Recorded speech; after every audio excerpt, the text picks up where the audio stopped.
think that's probably enough for now, but seriously though, that was pretty cool, right? What you just saw was the latest trailer for a game called Wayward Turn Frontier Zero Falls. It's an open world space simulation RPG available on Steam. Now, for the uninitiated in the room, Steam is the digital distribution platform that most people use to buy PC games online, and so that's what they're going to be using to buy this.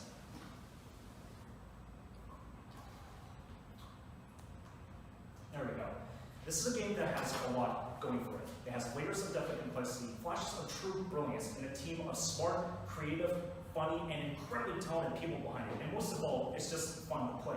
The only problem is that it doesn't really have the visibility it needs to take off yet, which means it needs better marketing. Here, let me show you what I mean. So when I take a look at our traffic data from Google Analytics and compare that to our sales, I see that we have about an average conversion rate between 1 to 3% for the month of June, which isn't bad. But the month before that, we made zip. Hardly a single person even looked at this game so much as bought it, which is a problem. So the sales ratio is there, it's just that the traffic isn't. At this stage, we just need to put the game in front of more people. There are two types of people who would probably be doing something like Wayward Turn. This is one of them.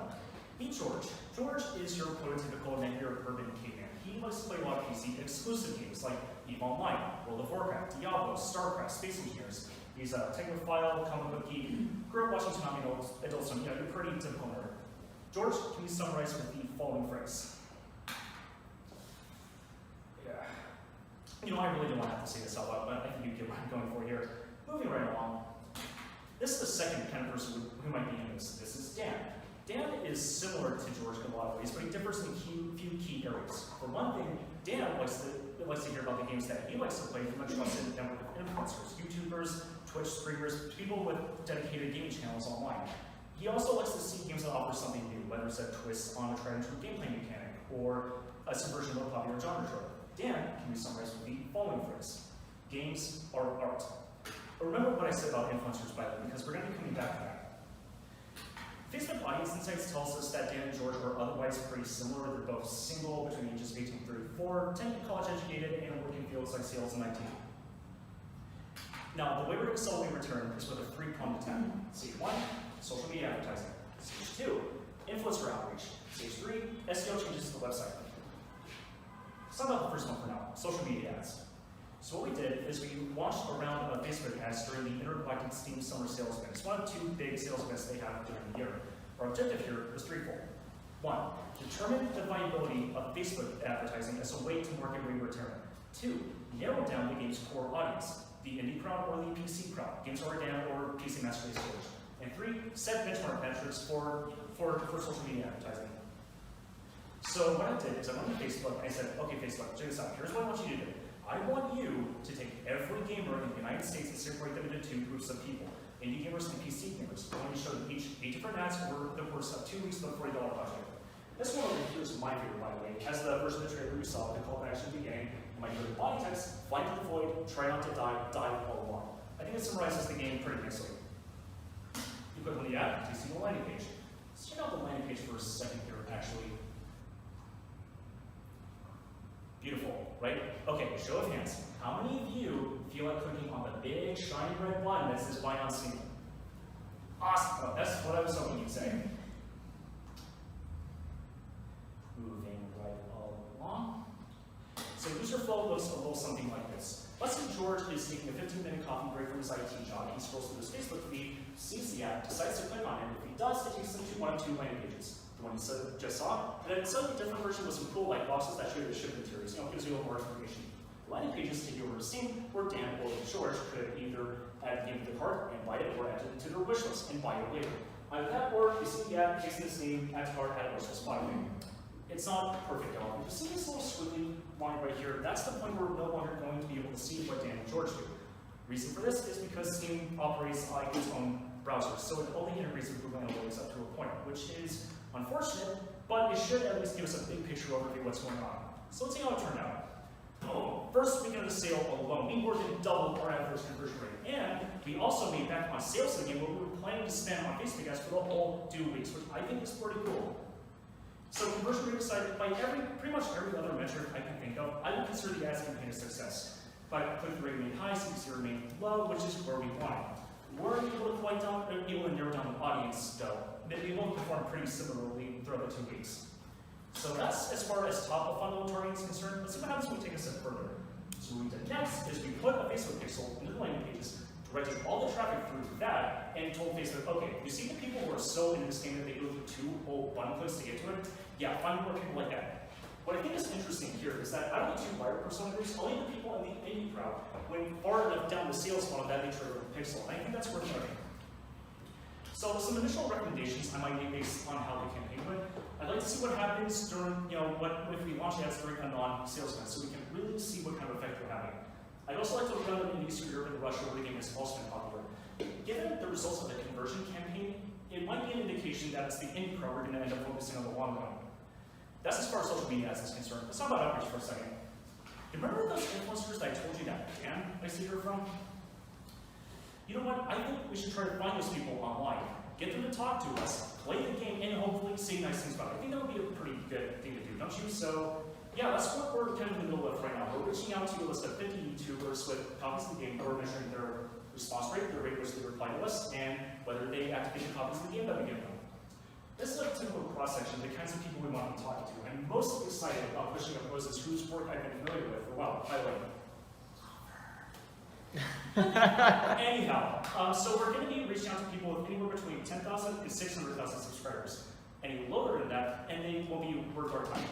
Any higher than that, they'll be too internet famous and will be beneath their notice. Here's some things we can do to incentivize them to play Real Return. We can give them free copies of the game, that's sort of standard. We can give them early access to the upcoming content packs that gives them cool stuff like new shifts, new levels, key bug fixes, overhaul of some of the central game mechanics.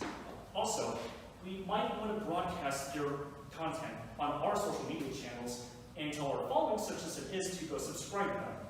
Yes, part of a content curation strategy. Many of these people are looking to grow just like we are. So this way we both have something to gain from the relationship. We both win. Last thing I want to go over real quick is an SEO strategy. So other than in-Steam, in-app searches, our second biggest source of web traffic is organic searches, which means we should probably spend a little bit of time investing into making it easy for people to find us online and to like what they see when we do. So here's what I recommend. I propose that we revamp the website on a different platform with a built-in SEO infrastructure that adds some of the SEO data that the current one is missing. It should probably include keywords like Video Games 2019, Space RPG games for PC, the kinds of things that one might feasibly plug into a search engine if they were looking for a word terror or games very much like it. Here's what some of those changes might look like. This is what the channel type looks like now. I went ahead and added in some of the keywords that I just showed you. Probably want to do that for the meta description too. The current one is a little bit light, so I went ahead and filled it in. Also, website is missing some heading tags, which, yeah, those should be in there. Now, these are small changes, but hopefully they should be just enough to sort of boost the website a few branches of the banana tree so that Google's Legion of Flying Monkeys can pick us out more easily. That's all I got. Remember, find the void, try not to die, die a lot. Woo!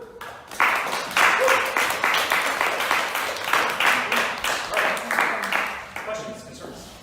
Anyone?